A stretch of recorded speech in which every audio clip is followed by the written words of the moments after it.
What's up, Falcons Nation? It's your boy Jew coming at you with another Atlanta Falcons video. As always, Falcons Nation, rise up. It is Wednesday, and I want to do a quick video about the state of the NFC South currently, where we sit, and how I think things may pan out in the NFC South this year. Let's jump right into this video. So, as you know, on Sunday we did defeat the New Orleans Saints. It was our first division opponent, so we now are at 1-0 in the division. We are in the basement right now at 2-7. As far as record wise, the Saints are currently in the first place position. The Carolina Panthers are in second. I believe they are 5-3 or 5-4 at this point. And the Tampa Bay Buccaneers won Sunday as well against the Arizona Cardinals, and they're now at 3-6, and we sit at 2-7, as I mentioned, in fourth place. So want to jump right into this thing. First off, I think the Atlanta Falcons do have a chance at winning this division. We will have to run the table and not only beat everyone in our division, but we also will need to beat the Jaguars, who also we will play Jacksonville Jaguars in the second half of the season. And we also are going to need to beat the San Francisco 49ers, which I don't think is an impossible feat or impossible task, but we have to take it one game at a time. But looking at this NFC South division, I believe our toughest opponent in this division is the New Orleans Saints, and we took care of the toughest part of beating the New Orleans Saints, which was beating them on their home turf. They come to us on Thanksgiving night to face the New Orleans Saints in Atlanta at home, and those games are always tough. Division games in general are always tough, but we don't want to look ahead. This Sunday, we have the Carolina Panthers coming in, and we actually are traveling to Carolina. And as you know, Carolina Panthers are a tough team as well. Christian McCaffrey is their bell cow, and they're a very physical team. They like to run the football and play good defense. So they're like an old school. They're cut from the old school cloth of run the ball and stop the run, play solid defense, and win in the trenches. So this should be a tough game on Sunday as well. But as far as the NFC South goes, I was looking at New Orleans. With us beating them on Sunday, they have to take on the Tampa Bay Buccaneers this coming Sunday in Tampa Bay. They did win the first matchup against the Buccaneers in New Orleans earlier this season. But I do think that this game, New Orleans might be in a little bit of trouble. And the reason I said that they may be in a little bit of trouble, if one thing you know about Coach Bruce Arians, who's a first-time head coach, or this is his first year in Tampa Bay. He's not actually the first-time head coach, but this is his first year in Tampa Bay. He loves to throw the football down the field. He's a very aggressive football coach, and the New Orleans Saints lost their best cornerback in the game on Sunday. And from what I'm hearing, Lattimore actually pulled his hamstring. So anytime, you pull a hamstring, I've seen that injury stretch out between 1 to 3 weeks. That injury could be a 1 to 3 week injury, depending on the person. Everybody's different when it comes to hamstrings, but I would really be shocked if Lattimore is able to come back and play in this game against the Tampa Bay Buccaneers. And if you know one thing about Tampa Bay, they have, if one position that they are very good at, or they have quality at, is their wide receiver position. Mike Evans is a beast. Goodwin, or Godwin, however you say his name, I think it's Goodwin. Goodwin is a speedy receiver that they have. He's an excellent receiver as well. And then they have decent running backs with Peyton Barber, and they have a decent quarterback in Jameis Winston. He likes to throw the ball. He throws a good deep ball down the field. So I believe that the Saints might be in trouble in this game. And the reason I say that, if Lattimore doesn't play, P.J. Williams is suspect at that cornerback position. Eli Apple is very suspect. And the only player that was played well on Sunday against us was Marcus Williams. He saved the touchdown when P.J. Williams was beat with Calvin Ridley, was running the streak route right down the field, down the seam. And Matt Ryan didn't see him. He did see that P.J. Williams was beat on the deep ball, but he didn't see Marcus Williams. he didn't believe that Marcus Williams would be able to cover that much ground because he was playing basically like a single high safety role. And he was able to cover about 20 yards of ground to make the pick. But basically he saved the touchdown. So if the Saints defense played the way that they played against us, against the Falcons, against Tampa Bay on Sunday, I really think that the Saints could drop another game and drop to 7-3. And that would just give us more and more life if we can continue to win games and they continue to drop games. Now, I do think that it's never over until it's over, that we still have a shot at the playoffs, but it's a very slim shot. We're going to really need a lot of help, meaning a lot of teams to lose, because the NFC West and the NFC North has two teams, the Packers and the Vikings in the NFC North, and in the West, Seattle and the 49ers are both of those teams, all four of those teams are balling right now, and they all have about 6 to 7 wins. And we're in a really steep hole because we went on that 6-game losing streak. So we definitely gonna have to take it one game at a time, but we really need to win we need to win out, to be honest. We need to go at least 9-7 to really think we have a shot at winning this division. And we're gonna need the Saints to start dropping a bunch of games in a row. And it could happen because they got to play us again, so we control our own destiny when it comes to us beating the Saints again. Then they have to play the Carolina Panthers twice as well, which is no walk in the park for the Saints. Now, I think with the Panthers, without Cam Newton, the game will be a lot. The game won't be as tough as it normally is for the Saints or for the Falcons when we face the Panthers. But the Panthers have a good defense, and like I said, they're a good running team. They have a solid offensive line as far as when it comes to run blocking. They run block really well. So we're going to see. But it's not impossible. We're still in the thick of things here. We're going to need a lot of wins. We just got to take it one win at a time. But like I said, every team in this division, what it proved on Sunday when we beat the Saints, is that every team has their flaws, man. The Saints have their flaws. They're not unbeatable. Everybody was calling the Saints the best team in the NFC, and I don't think that's true. If you ask me who's the best team in the NFC, I believe the best team right now in the NFC is the Seattle Seahawks. The Seahawks are probably the best team in either the Seahawks. My top 3 teams I would say like in the NFC right now are the Seahawks, the Green Bay Packers. I probably would even take the Minnesota Vikings over the Saints because of the way that Dalvin Cook is playing right now. Because Alvin Kamara is nicked up right now. He didn't play well on Sunday. We should basically shut him down. But the Vikings, the way that they defense plays, I believe they're a more balanced team than the Saints. I've been trying to tell people all along that the Saints, they're a quality team, but they're mainly an offensive team. They're deep, and they are a good stopping the run team. They know how to stop the run. They're decent at stopping the run, but they're not a good pass defense team. They don't do a good job stopping the pass. New Orleans can be had, and that's the reason that I think they're gonna have a hard time with the Buccaneers on Sunday. If the Buccaneers and Jameis Winston don't throw a bunch of picks in this game, I really think that they can have a lot of success against the Saints on Sunday. But like I was saying, the best teams, the top teams right now, as far as I'm concerned, I would say the Seahawks, Packers, Vikings, and 49ers, and then probably the Saints. They're like 4th or 5th as far as if you wanted me to do an NFC power ranking.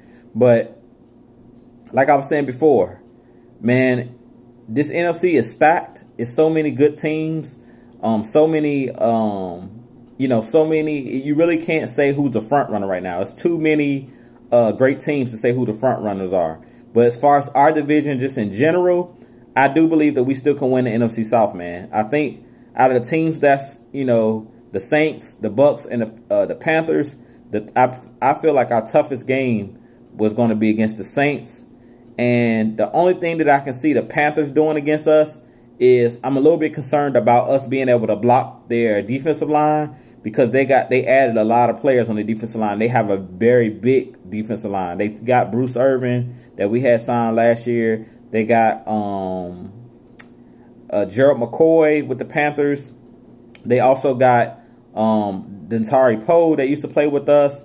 They drafted Brian Burns out of Florida State, who's a defensive end. And they got another guy, I believe he's from like overseas or something, Ubada, I think his name, F.A. Ubada.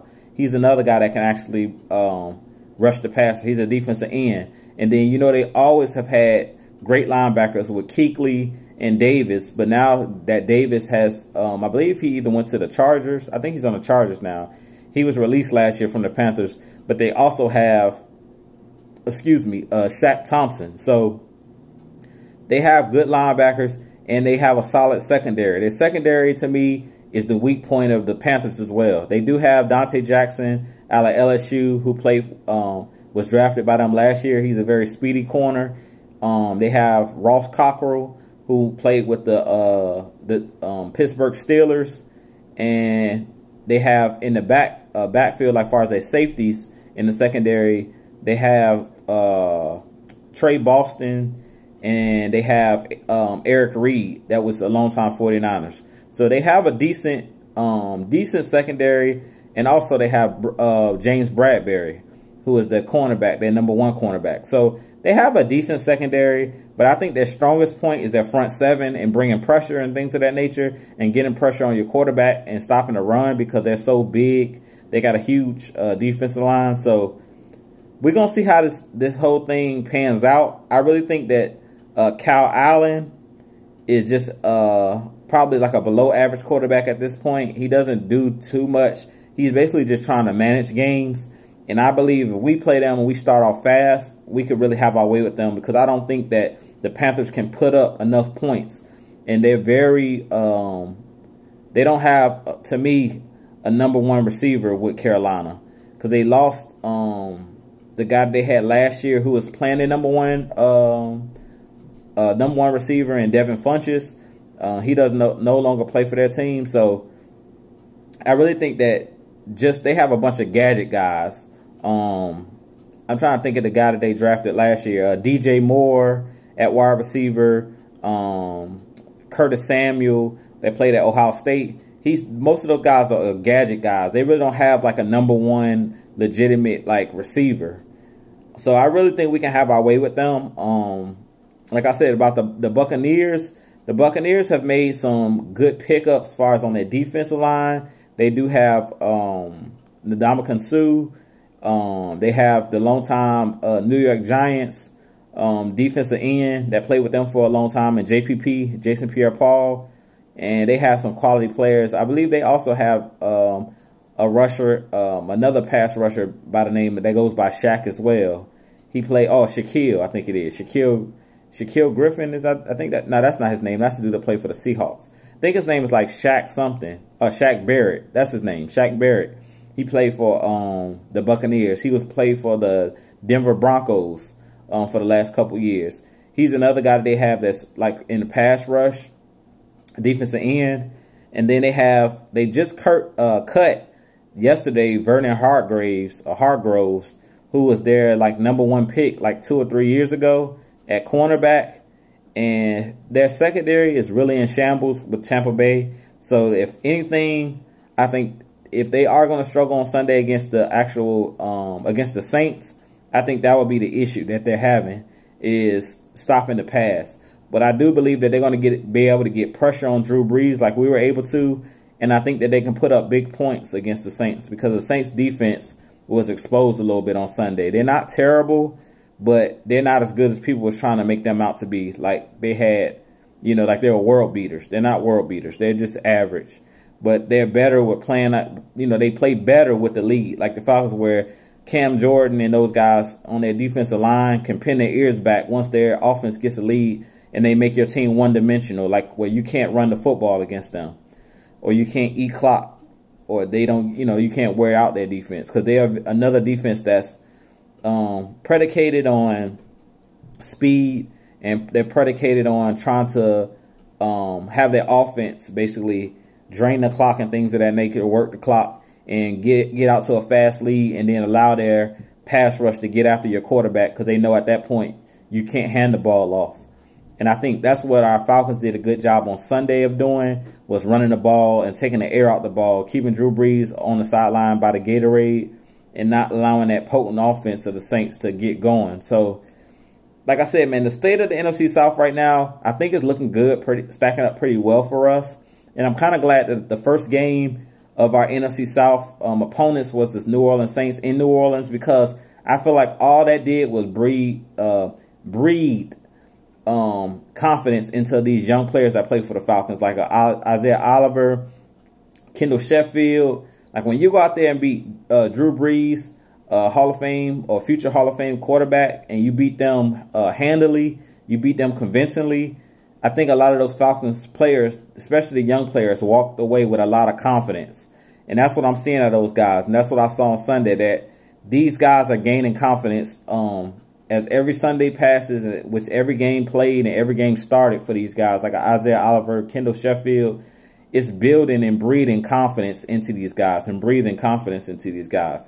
And I believe that us carrying that momentum from New Orleans to Carolina this week is really going to, is really going to allow our guys to step up and ball out like they did on Sunday. I really think that our guys are going to ball out on Sunday, and that they're going to be prepared to play and ready to play. And I think that pass rush is going to get after Kyle Allen this Sunday, man. I really think that they're going to get after these guys.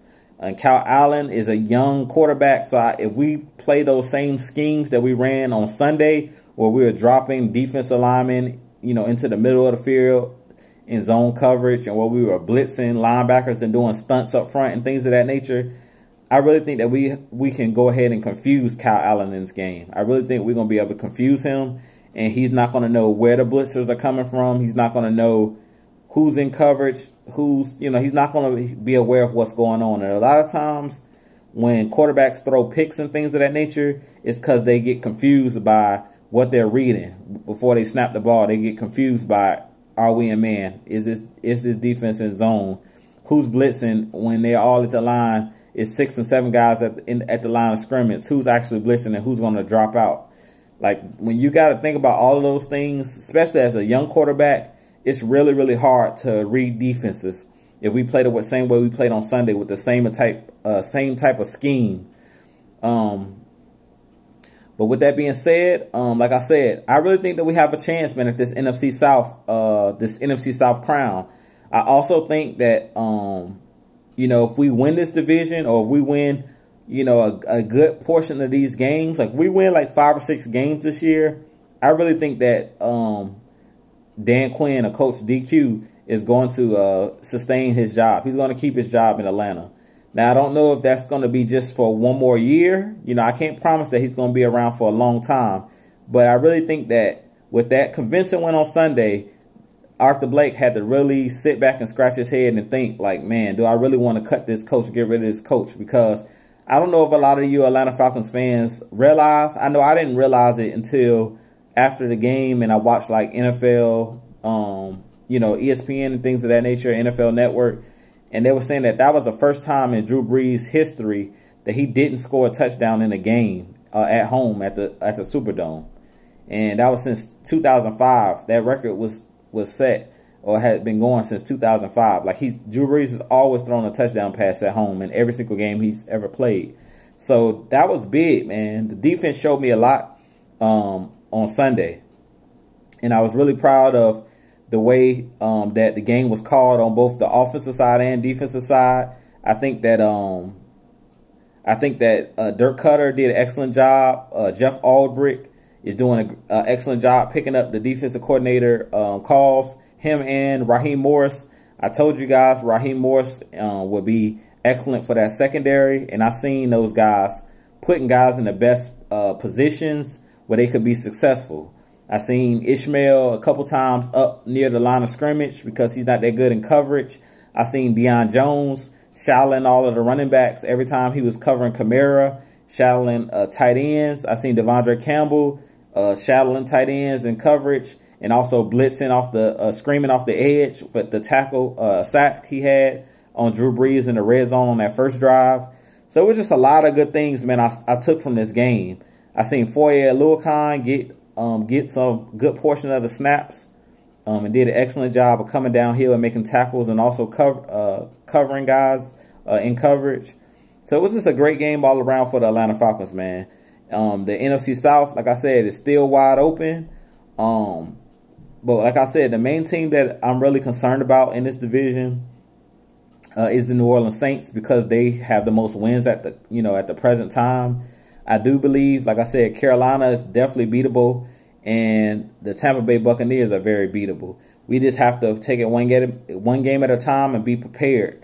Come in with a good game plan like we did on Sunday, ready to execute the game plan and ready to throw punches from the kickoff. We ready to throw punches and not be a team that's absorbing all those blows and getting down in the game, getting down by large numbers, by multiple touchdowns or multiple points, because we're not stepping up to the plate. But with that being said, like I said, man, that's all I wanted to come to y'all, give y'all a quick video of where I think the NFC South, where we're headed with the NFC South. I do think, like I said, this team has a lot of confidence and is building confidence as we go. This Saints win was definitely can act as a point to catapult our team to the top of the division, and definitely gave these young players a lot of confidence to feel like they can beat anybody, and definitely anybody in this NFC South, because the Saints, from the media standpoint, are the cream of the crop in the NFC South, and they've been talking on NFL Network and ESPN. Everybody's been singing Drew Brees' praises. Everybody's been singing the Saints praises until they dropped this game. They dropped this game on Sunday to us. So, as always, man, if you like this video, please like, share, subscribe. I love all of my Falcons fans and love all of you guys. I appreciate all who have supported this channel. The goal is to get this channel to 1,000 so I can go ahead and start doing live streams. But I appreciate all of you guys, man. If you would have like something, share. If you would like me to do a video, or if you have some questions, definitely drop a comment. You don't even have to be an Atlanta Falcons fan to be a follower. I follow other pages as well, just to see what's going on, out there, especially as far as the NFC South. I love to watch the other bloggers, either for the Panthers, the Buccaneers, and for the Saints, so I can kind of see what's going on in their locker rooms and see what they have going on as far as injuries and things of that nature. But like I said, I think we are heading on the right trajectory at this point as the Atlanta Falcons. And I do think that we've got things right. We've righted the ship. Hopefully we just don't get comfortable at this point. And hopefully, we're ready to rock and roll on Sunday, and that we're ready to continue this streak of winning streak. But like I said, it's been your boy Jude. It's been my time. I have another video for y'all a little bit later on in the week, probably tomorrow or Friday, on my pregame show for the Carolina Panthers game. We will be heading up to, going up to Carolina, North Carolina, to take on the Carolina Panthers. So I'm looking forward to that game, man. But like I said, if you haven't hit that like button, hit that like button. Definitely subscribe to this page. This been your boy Jew. I'm out. Peace. I'll holler at y'all in the next vid.